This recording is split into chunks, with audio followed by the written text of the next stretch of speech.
Buenos días. Antes de comenzar, quiero agradecer a todo el comité organizador de este cuarto encuentro Almer, segundo simposio ACCER, por la oportunidad de estar aquí con ustedes esta mañana. Un agradecimiento muy especial al doctor Cristian Álvarez Heró por su atenta invitación. Declarar que no hay ningún conflicto de interés en esta charla y, sin más preámbulos, empezamos nuestro tema, que es evaluación del factor masculino más allá del espermograma. Nuestro contenido básicamente está dividido en 4 partes: una introducción con una consulta de la pareja por infertilidad, el espermograma como un análisis básico de características macro y microscópicas, posteriormente pasaremos a las pruebas complementarias y finalmente cerraremos con las conclusiones. Consulta por infertilidad. La OMS define la infertilidad como una enfermedad del sistema reproductivo caracterizada por la imposibilidad de lograr el embarazo en un plazo de 12 meses o más después de sostener relaciones sexuales sin protección. Este es un problema que afecta al 15 o 20% de la población mundial, del cual un 30 o 40% puede atribuirse a un factor masculino. Es decir, básicamente la probabilidad de que una pareja esté consultando por este problema puede deberse a que nuestro paciente varón esté teniendo por ahí algún problema. Entonces, ¿qué hacemos? Pues una exploración física y una anamnesis. Se sugiere una investigación temprana si la pareja presenta factores de riesgo, como pueden ser edad paterna avanzada, el historial de cirugía urogenital, cáncer, criptorquidia, o historial de infecciones genitales, y para discernir las causas de anomalías subyacentes que están impactando la fertilidad del varón, pues se requiere un historial médico que incluya el tiempo de la pareja que está intentando concebir, métodos anticonceptivos empleados, infertilidad primaria secundaria, tratamientos previos. Entonces, estos son algunos puntos que nosotros necesitamos evaluar desde un inicio para ir acotando qué es lo que está sucediendo con nuestro paciente varón. Hipospadias, algún trauma pélvico, algunas cirugías en la región inguinal, pélvica o genital, descartar enfermedades de transmisión sexual, diabetes mellitus, un índice de masa corporal elevado, toxicomanías. En su momento habrá que descartarse también obstrucciones en el tracto genital y finalmente análisis genéticos de ser requeridos. Entrando ya al tema del espermograma, bueno, para evaluar el factor de fertilidad que afecta al varón, un análisis seminal es el punto de partida del cual se realiza pegándose a las guías proporcionadas por la OMS. Consiste en un análisis de rutina que incluye una evaluación macroscópica como el color, volumen, pH y una evaluación microscópica en la concentración, morfología, vitalidad, etc. En esta tabla podemos ver la variación de los parámetros seminales a través del tiempo. Podemos observar cómo en 1980 la morfología se consideraba normal en un 80.5%. Ahora en el manual del 2010 este valor ha ido cambiando a un 4%, incluso han ido agregando algunos parámetros que antes no se consideraban. Esta tabla es una comparación un poco más exacta de cómo los parámetros, insisto, han ido cambiando. Entremos en el volumen, en la concentración espermática, la motilidad progresiva, las morfologías normales. Y no quería dejar pasar de mencionar que ya tenemos un borrador de lo que será el 6º manual de la OMS, en donde también hemos visto una disminución en la concentración espermática, la concentración total de espermatozoides, en la vitalidad. Eso sí, un pequeño aumento en el porcentaje de espermatozoides progresivos, pero el cambio más importante viene a darse de que hemos vuelto a clasificar los espermatozoides como A, B, C, D en base a su desplazamiento, ya que esto se corroboró que tenía una relevancia clínica para los resultados de fertilización, sea alta o baja complejidad. Entonces, las guías de la OMS no tienen como intención proporcionar un medio definitivo de diagnóstico acerca del potencial fértil del varón, así como tampoco de su estado de infertilidad. Importante, tampoco fueron hechas para predecir el resultado de una inseminación intrauterina, FIV o ICSI. Entonces, ¿qué pasa? Que nosotros podemos tener varones con un espermograma normal y que no consiguen el embarazo, y tenemos también pacientes varones que van a tener un espermograma con algunos parámetros alterados, pero que sí logran el embarazo. Entonces, el análisis del semen, el cual sigue siendo piedra angular en la evaluación de la fertilidad del varón, provee de indicios acerca de si existe algún problema con el mismo, y de ser así, puede estimar hasta cierto grado su severidad. Ya conocemos los parámetros que se estarán evaluando: color, volumen seminal, pH, liquefacción, viscosidad, vitalidad, importante, motilidad, concentración y morfología.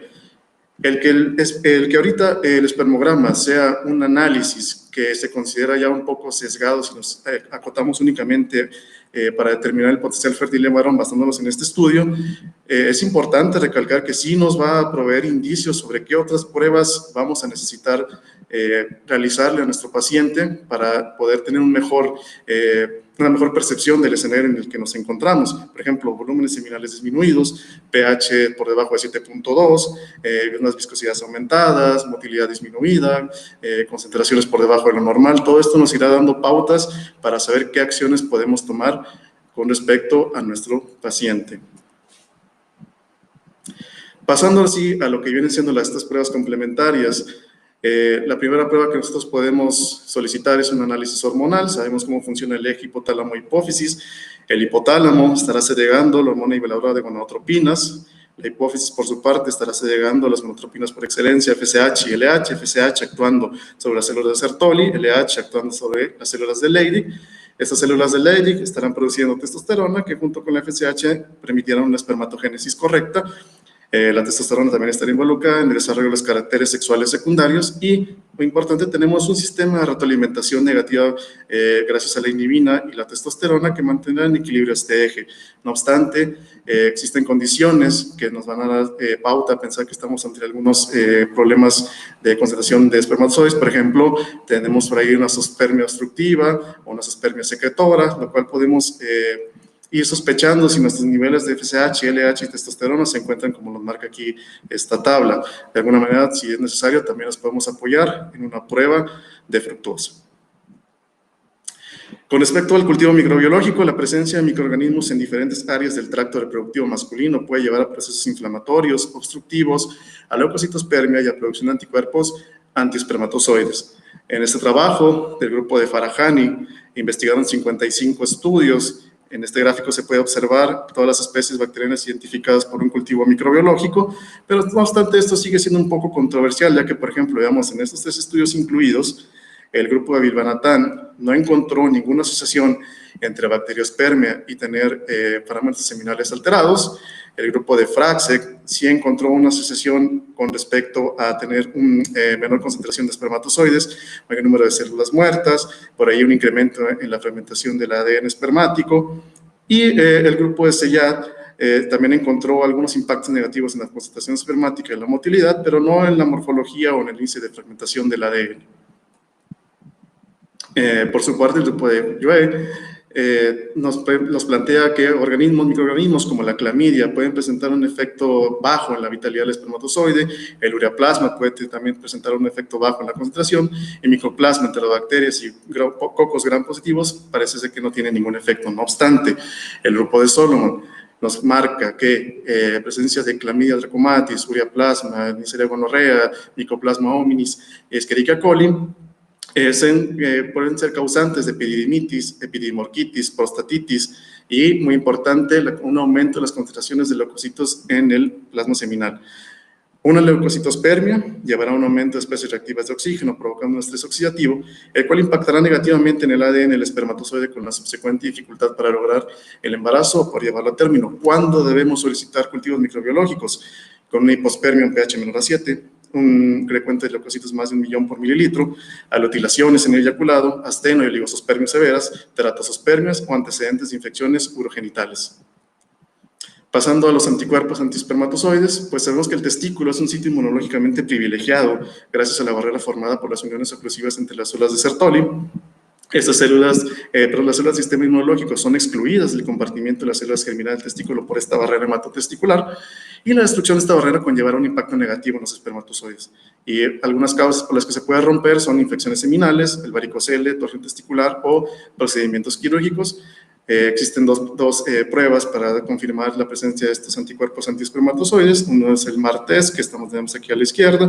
El otro es la reacción de Immunovets, que está aquí a la derecha, y que básicamente consiste que son partículas de látex o acrilamida tratadas con anticuerpos específicos que detectan a estos anticuerpos antiespermatozoides formando aglutinaciones.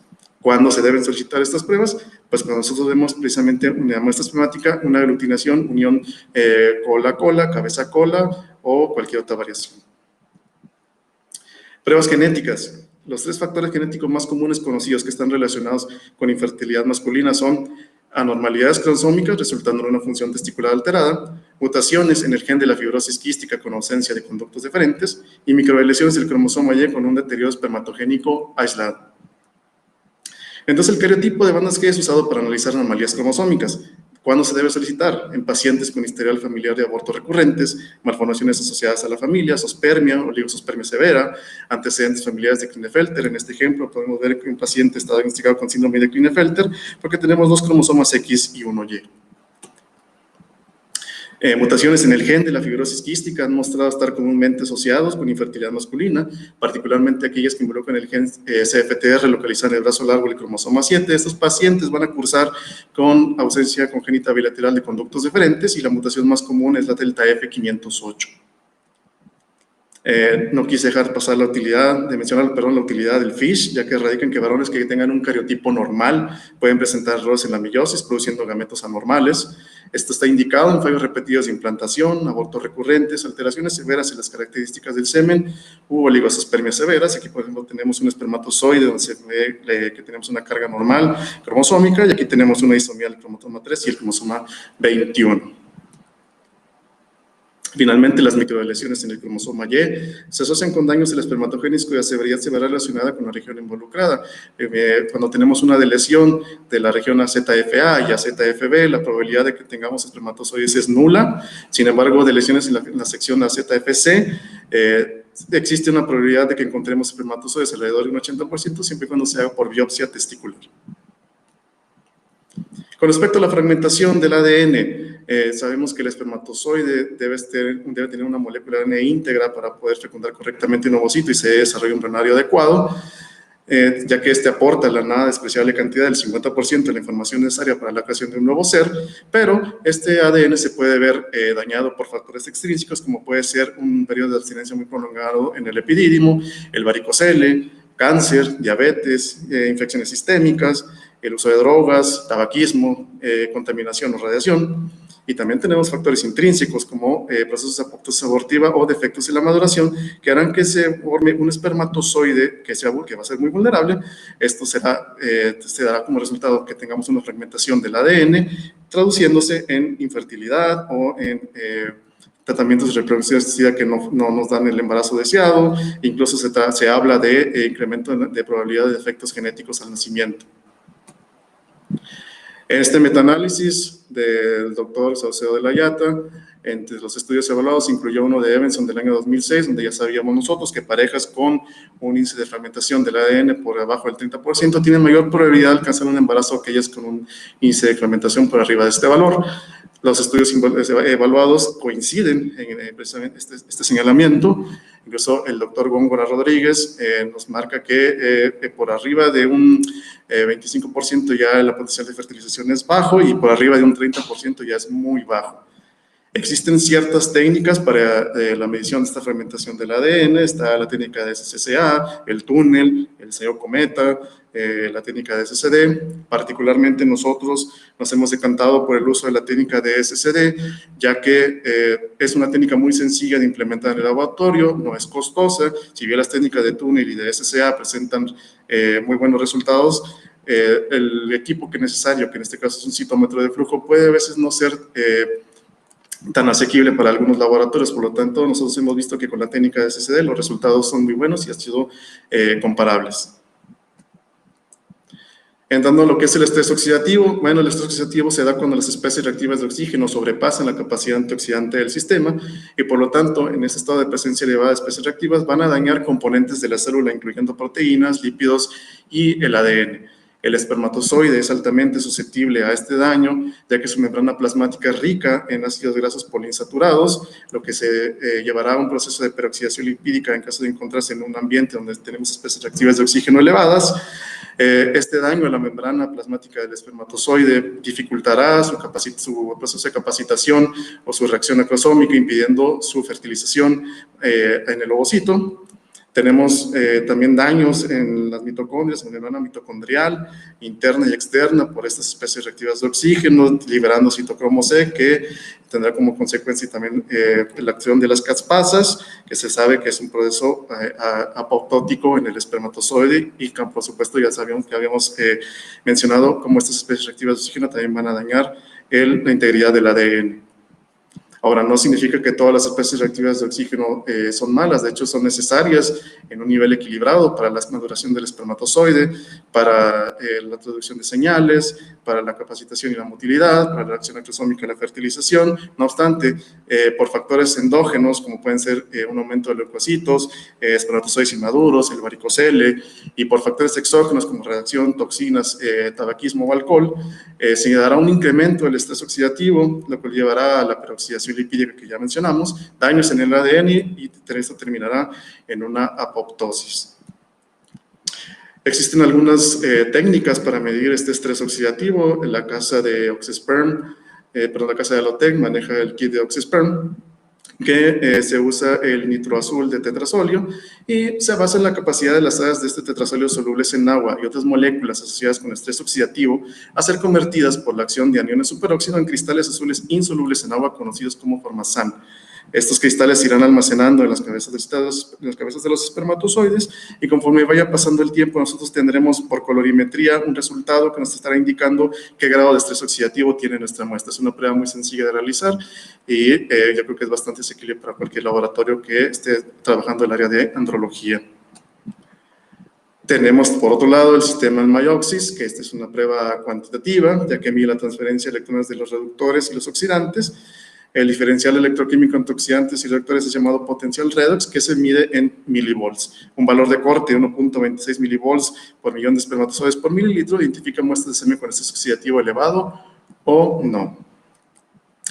Entonces, ¿qué mensajes quiero que nos llevemos a casa? Que se debe realizar una correcta evaluación del varón, comenzando con una exploración física y una historia médica. El espermograma de rutina sigue siendo una valiosa herramienta que va a proporcionar un panorama adecuado que será más detallado al solicitar pruebas complementarias adicionales basadas en los resultados obtenidos del mismo. Si bien hay controversia sobre la presencia de microorganismos en el semen, hay que tratar a los pacientes especialmente si esto refiere a alguna molestia. Las pruebas genéticas aportarán información valiosa en aquellos casos en que el paciente es normospermico y no logra el embarazo, descartándose, claro, un factor femenino. Y el análisis de la fragmentación del ADN espermático aunado al del estrés oxidativo dará pautas a seguir sobre el posible tratamiento u opciones para mejorar el potencial fértil del paciente varón. Es así, con estas imágenes de la ciudad de Monterrey, Nuevo León, México, la ciudad de las montañas, que agradezco una vez más al comité organizador por la oportunidad de estar aquí con ustedes esta mañana. Les mando un saludo cordial a todos, esperando que esta situación de pandemia nos permita ya volver a reunirnos como aquellos tiempos, y nada más me queda agradecerles mucho por su atención.